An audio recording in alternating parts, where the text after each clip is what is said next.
Hola, ¿qué tal? Soy la doctora Minerva Martínez Alfaro. Soy parte de los anfitriones de este congreso de toxicología y me da mucho gusto estar con ustedes.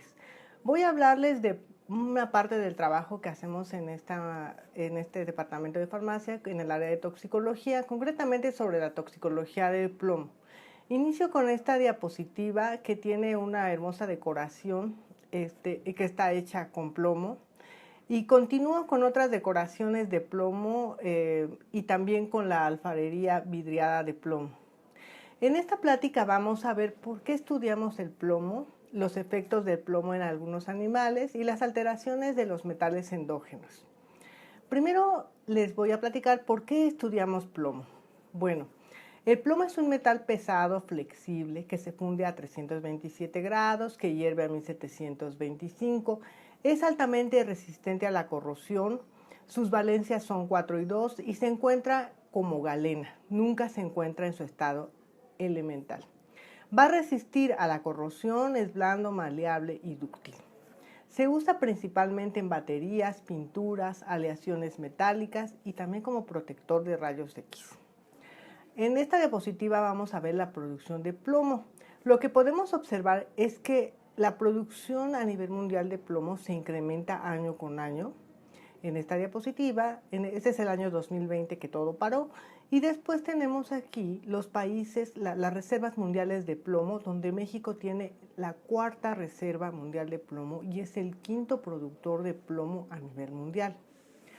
Las fuentes de exposición de plomo son las baterías. Le puse 75% porque el 75% de la producción de plomo en el mundo se usa para producir baterías. Después está la metalurgia, la loza vidriada, las pinturas y también los remedios caseros son fuentes de exposición a plomo para nosotros. Bueno, les voy a presentar primero un trabajo que lo voy a explicar muy brevemente, pero en este trabajo lo que buscamos fue encontrar una asociación entre las fuentes de exposición a plomo industriales y los niveles de plomo en esos trabajadores. Para hacer esto hicimos una revisión sistemática y un metaanálisis. Brevemente les diré que esto consiste en buscar trabajos en los que se reporten los niveles sanguíneos de plomo en trabajadores de diferentes industrias, pero los trabajos deben de tener un grupo control y reportarnos el promedio y las desviaciones estándar de estos trabajadores. Lo que después se hacen un análisis estadístico y con estos análisis estadísticos podemos encontrar si hay una diferencia en el nivel de plomo de estos trabajadores con respecto a la población control en donde están estos trabajadores. En esta diapositiva lo que estamos viendo es que las industrias reguladas de plomo tienen niveles de 7.5, mientras que las industrias no reguladas de la metalurgia tienen 37.76 microgramos por decilitro estos trabajadores. O sea que los trabajadores que trabajan en industrias metalúrgicas que no están reguladas, que no tienen medidas de seguridad, tienen niveles de plomo más altos. También pudimos analizar el nivel de plomo de los alfareros y aquí vemos el nivel de plomo que podemos ver en esta verde, que es de 21.57, la diferencia con los controles. Y lo que encontramos de manera interesante es que los trabajadores de las industrias de las baterías tienen niveles de plomo altísimos, por arriba de los 40 microgramos por decilitro, con variaciones importantísimas hasta de 100 microgramos por decilitro, lo cual apunta a que es una industria muy contaminante y también los trabajadores expuestos en esta industria tienen niveles muy altos de plomo a nivel mundial. Bueno, ahora vamos a hablar de los efectos del plomo en la salud. El plomo, como todos los tóxicos, afecta a todo el cuerpo, al cerebro, a los riñones, la sangre, el hígado. Se va a depositar en los huesos. El problema es que dura hasta 15 años en huesos y dientes. Su exposición es prevenible. Los niños más pequeños van a sufrir alteraciones en el neurodesarrollo, pero los adultos tienen alteraciones renales e hipertensión por la exposición a plomo. La Agencia Internacional del Estudio sobre el Cáncer de la OMS ha clasificado a los compuestos inorgánicos de plomo como los probables cancerígenos y los compuestos orgánicos de plomo como posibles carcinógenos. ¿Qué quiere decir esto? Que existen evidencias de los mecanismos por los que puedan producir cáncer, los compuestos de plomo en los animales y en los humanos. Y existe suficiente evidencia experimental en animales. Aunque existe evidencia en humanos, esta es muy limitada. Sin embargo, están clasificados como probables y posibles carcinógenos los compuestos de plomo por la OMS. Después, la OMS lo ha clasificado al plomo como entre los 10 productos químicos causantes de graves problemas a la salud. ¿Por qué? Porque ha considerado que el 63.2% de casos idiopáticos de desarrollo de insuficiencia intelectual se deben a exposición de plomo en niños, pero también lo ha considerado la exposición a plomo como la causante de cardiopatía hipertensiva, cardiopatía isquémica y accidentes cerebrovasculares en los adultos. Bueno, ahora les voy a hablar un poquito sobre lo que hemos estudiado sobre los efectos del plomo en los animales. Primero, lo que estudiamos hace un tiempo fue el efecto del plomo en el daño y la reparación del ADN como mecanismo de carcinogenicidad. Nosotros sabemos que la mayoría de los cánceres se caracterizan por daños en el ADN. Uno de los mecanismos que se piensa por el que el plomo causa daños al ADN es porque altera la reparación del ADN. Nuestro modelo experimental que usamos fue poner a las ratas durante 6 semanas expuestas a plomo a diferentes dosis de 10, 50 y 100 miligramos por kilogramo de peso, y después medimos la reparación del ADN de sus linfocitos. Hicimos un examen ex vivo, o sea, sacamos a los linfocitos de esos animales y después los metimos en un gel de agarosa y los sometimos a una electroforesis de ADN, a una electroforesis de células aisladas, se llama la técnica de cometas. Cuando tiene un daño la célula, se pone la electroforesis y entonces el ADN se jala y se forma un cometa. La longitud de la cola del cometa es proporcional al daño al ADN. Lo que nosotros vimos fue que entre más aumenta la concentración de plomo en las ratas administradas, el daño al ADN causado, que nosotros causamos de manera externa poniéndole a los linfocitos agua oxigenada, aumenta y no se repara. Entonces, en este artículo, nosotros lo que vimos es que las ratas expuestas a plomo en sus linfocitos sufren alteraciones en la reparación del daño al ADN. Después, en esta gráfica que estamos viendo, lo que vimos también fue su relación con el estrés oxidativo. El estrés oxidativo es un exceso de radicales de oxígeno y de nitrógeno, y lo que vimos aquí es que lo medimos con glutatión. La cantidad de glutatión reducido nos dice, es un biomarcador de estrés oxidativo. Si hay mucho glutatión reducido, hay poco estrés oxidativo. Y aquí vemos que cómo aumenta, cómo disminuye el glutatión reducido cuando aumenta la dosis de plomo. O sea, entre más plomo haya, hay más estrés oxidativo. Y esto va en relación inversa con la reparación del daño al ADN que estamos viendo aquí, que entre más aumenta el glutatión oxidado o disminuye el glutatión reducido, que hay más estrés oxidativo cuando hay menos glutatión reducido, la reparación al daño al ADN se hace más lenta, se continúa con un daño al ADN basal mucho más grande.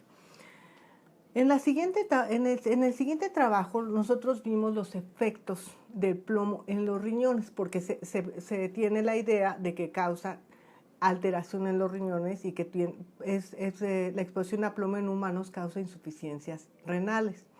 Lo que nosotros proponemos en este trabajo es que el plomo altera el óxido nítrico en los riñones y lo observamos. Primero lo que hicimos fue exponer a las ratas a una administración intraperitoneal de 10 miligramos por kilogramo de plomo por día durante 15 días y después vimos unos biomarcadores de daño renal, que es la creatinina y la urea, y lo que podemos ver aquí es que aumentan en esas ratas que están expuestas a esas concentraciones de plomo.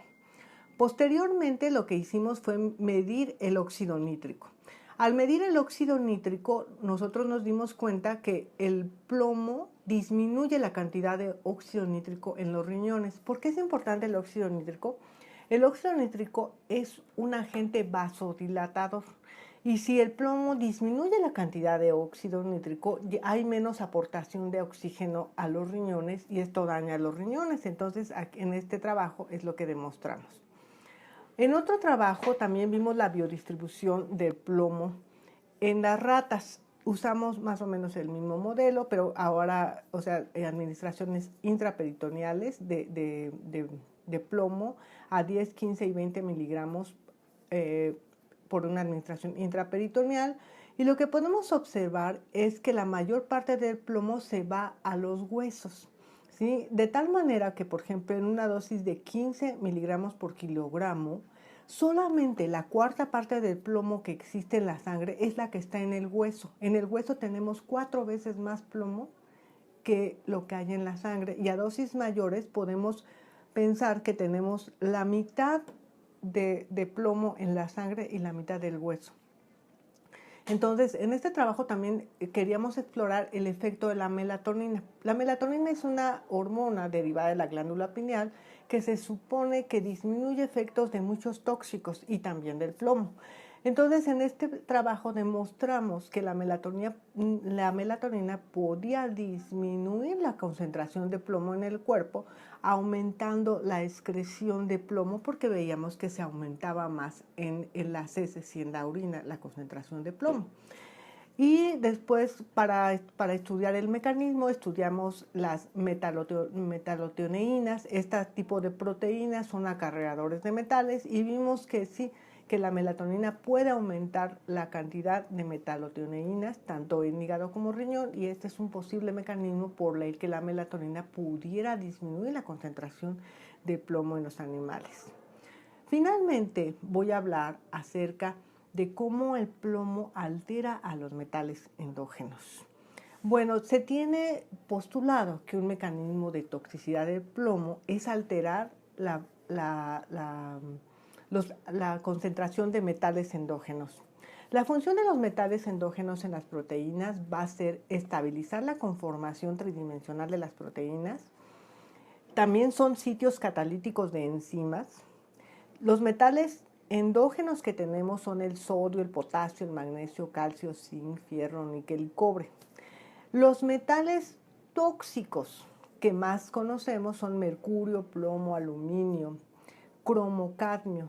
¿Y qué se postula? Se postula que los metales tóxicos entran al lugar que les corresponde a los metales endógenos en las proteínas y alteran la función de las proteínas porque alteran su estructura tridimensional. Este es el mecanismo que se tiene postulado. Entonces nosotros en este trabajo lo que hicimos fue ver si el plomo alteraba la expresión de las proteínas transportadoras de metales. ¿Por qué estudiamos estas? Porque estas proteínas tienen la función de que se metan o salgan metales en el cuerpo. La concentración de metales endógenos en nuestro cuerpo está regulada por estas proteínas. Estudiamos proteínas de zinc, proteínas para el cobre y también estudiamos la proteína de MT1, que se llama la proteína transportadora de metales divalentes, que parece transportar varios metales y no ser específica. Usamos el mismo modelo, usamos 10, 15 y 18 miligramos intraperitoneales por 2 semanas y vemos entonces la concentración de plomo en la sangre, en el hígado y en los riñones. Después estudiamos cómo son los genes, cómo se alteran los genes y las proteínas de la proteína CTR1, es una proteína que transporta cobre. Y lo que nosotros podemos ver es, en la parte de arriba vamos a tener los genes y en la parte de abajo vamos a tener las proteínas. Aunque estudiamos otras 2 proteínas, los resultados más interesantes corresponden a las que les voy a mencionar ahorita.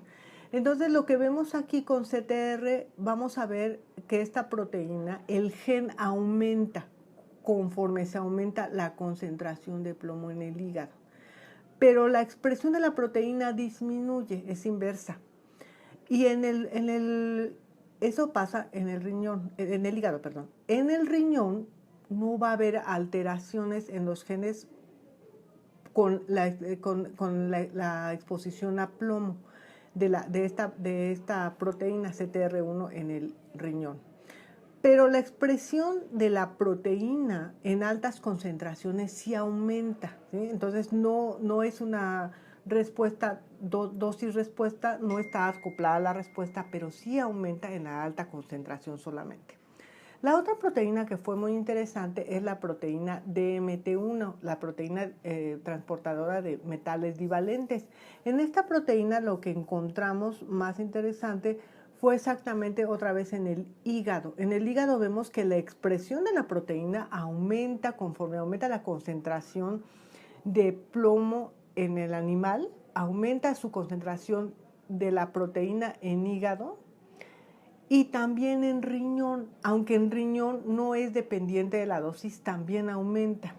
Y luego vimos que la melatonina, que disminuye los efectos tóxicos, puede reducir la expresión de estas proteínas. Finalmente, vimos los niveles de zinc y cobre. Hay que acordarnos que el zinc y cobre son metales endógenos que sirven para que nuestro cuerpo los usa para que la conformación a las proteínas sea adecuada, y también son centros catalíticos.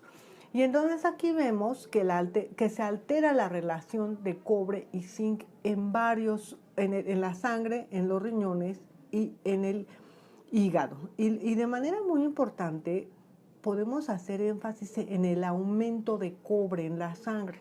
Hay que acordarnos que el cobre es neurotóxico, ¿sí? Entonces está aumentando una concentración muy alta en el cobre en la sangre de los animales expuestos a plomo.